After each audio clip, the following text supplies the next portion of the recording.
My name is Linda. I'm a 44-year-old company employee. Currently, I live with my husband, George, and my mother-in-law. Every day, I was feeling frustrated with my mother-in-law, who would dump all the housework on me and criticize me. And that she clearly favored her daughter's family over ours. Her daughter, Anna, was really getting on my nerves, as she would have a smug look on her face, as if to say, "Aren't you jealous?" If it weren't for George, I might have run away from home a long time ago. I often wondered how much longer I had to put up with it. I felt sudden emptiness one weekend. "You ate the cake I bought yesterday without even asking me. That's called stealing, and you should be ashamed of yourself." My mother-in-law yelled at me in a rage while I was watching TV in the living room. I was stunned, not because I remembered doing it, but because I didn't eat her cake. "You mean the chocolate cake, right? Didn't you eat it this morning?" "What? You said it was from a famous cake shop, only limited quantity available, and that there was none left for me. You were enjoying it, weren't you?" I was skeptical about her poor excuse for the accusation. "I don't like chocolate. And I don't eat sweets, to begin with. That can't be possible. I didn't eat it." "You're lying." She exploded in anger. I didn't realize it at that time, but that day marked the beginning of her increasingly strange behavior. She would accuse me of stealing or eating things, only to find them later in her bedroom or realize she had already eaten them herself. Her stories would contradict from morning to evening, but I thought it was just her not admitting her mistakes. However, after a few weeks, when a neighbor found her wandering, it dawned on me, it could be dementia.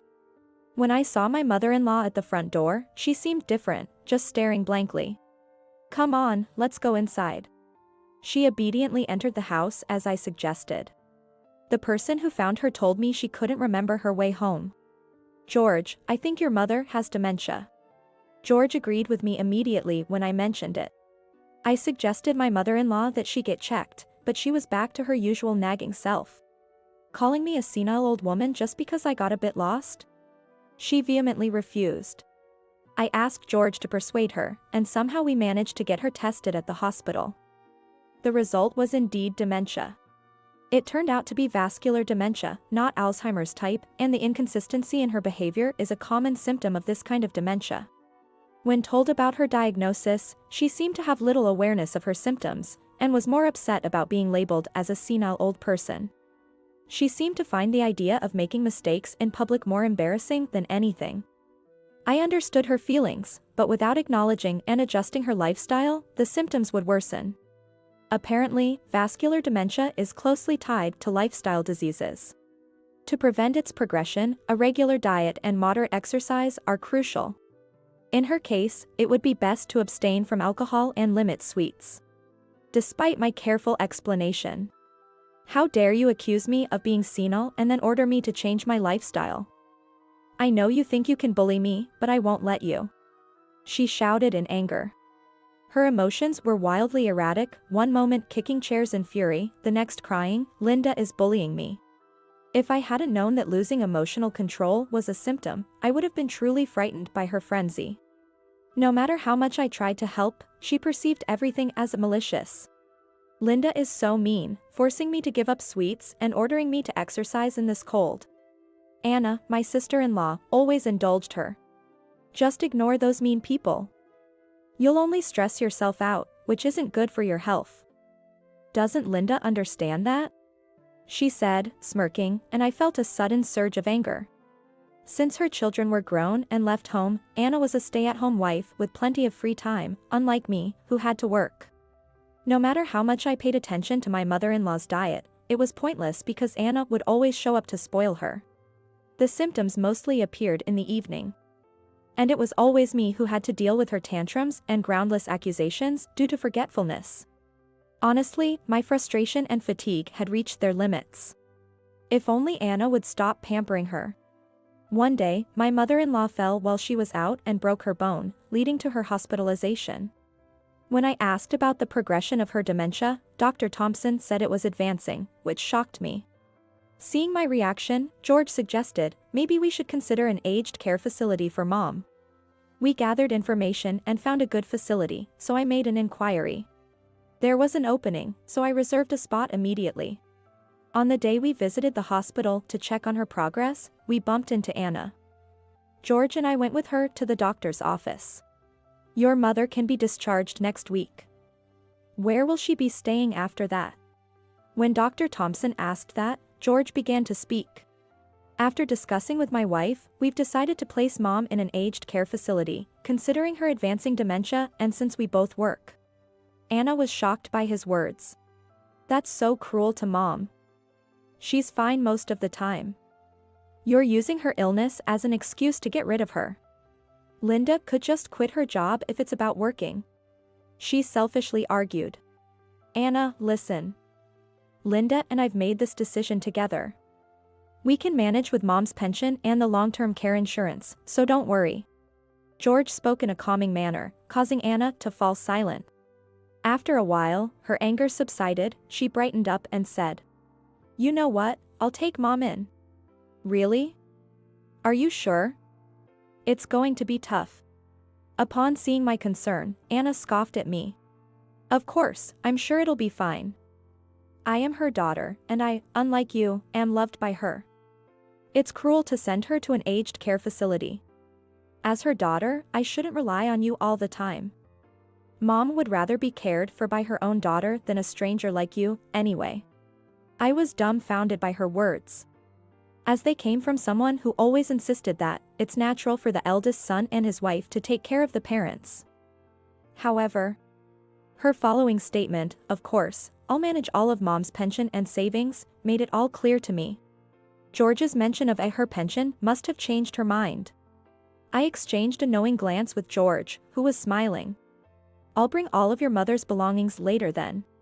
In response, Anna suddenly seemed flustered and said, What?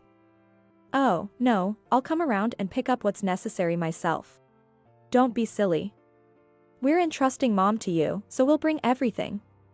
Let us handle the moving, George said with a smile, leaving her no room to refuse. I was excited, sensing something interesting was about to happen. Finally, on the day of my mother-in-law's discharge from hospital. Around noon. Just got her from the hospital. Oh, Mom seemed so happy to be at my place. Finally free from someone's bullying. Anna gleefully reported over the phone, dripping with sarcasm.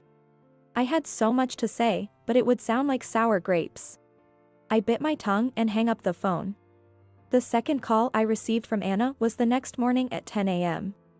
I had ignored her frantic calls since the previous evening and finally answered at this time. Hello? As soon as I answered, what's going on with Mom? Suddenly flipping furniture, making a mess during meals, crying when scolded. And knocking on all the doors all night. I couldn't get any sleep last night, she complained. What's wrong with that? I didn't expect her sudden change in behavior. She probably didn't know about the variability in her mother's symptoms. But you, unlike me, are loved by her, so I'm sure you'll manage. Be careful, she might wander off at night and get lost, which can be dangerous. What? If she buys sweets, she'll accuse you of stealing them even though she ate them herself. But you can handle it, right? I knew she remembered her own words. Anna fell silent on the other end of the phone.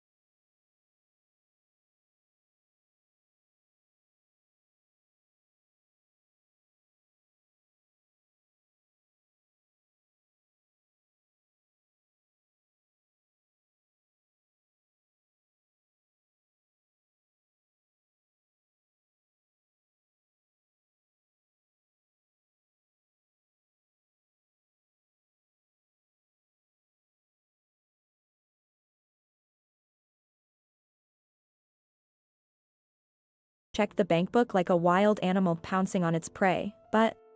What is this? Her expression, full of anticipation, crumbled in an instant, and she began to tremble. Is there something wrong? When I feigned ignorance, Anna shoved the bank book at me. You know what's wrong.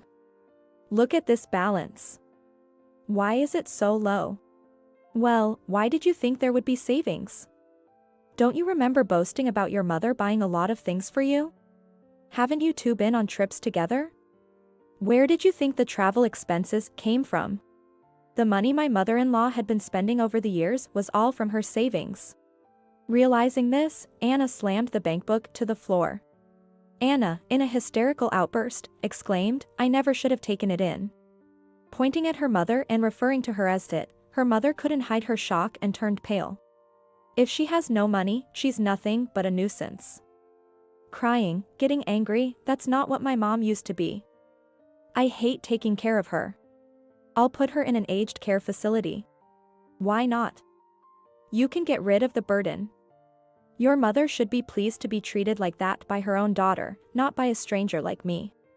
Do as you like. Ignoring Anna's shrieks, George and I left the scene. As it turned out, she had intended to put her mother in a facility, but there was a 2-month waiting period everywhere. She asked me about the facility George and I had chosen, but I told her we had already cancelled it. She seemed desperate. Since neither George nor I offered any help, Anna could only rely on her husband. However, he apparently grew tired of her constant yelling and her pushing the caregiving onto him, as well as her mother's lack of gratitude for being cared for. Within less than a month, he divorced her and left. Anna's son, living separately, seemed to have abandoned her, seeing it as self-inflicted. Exhausted from caregiving, Anna was left to live a lonely life. I don't feel sorry for her. It was just the price for always having the best of everything.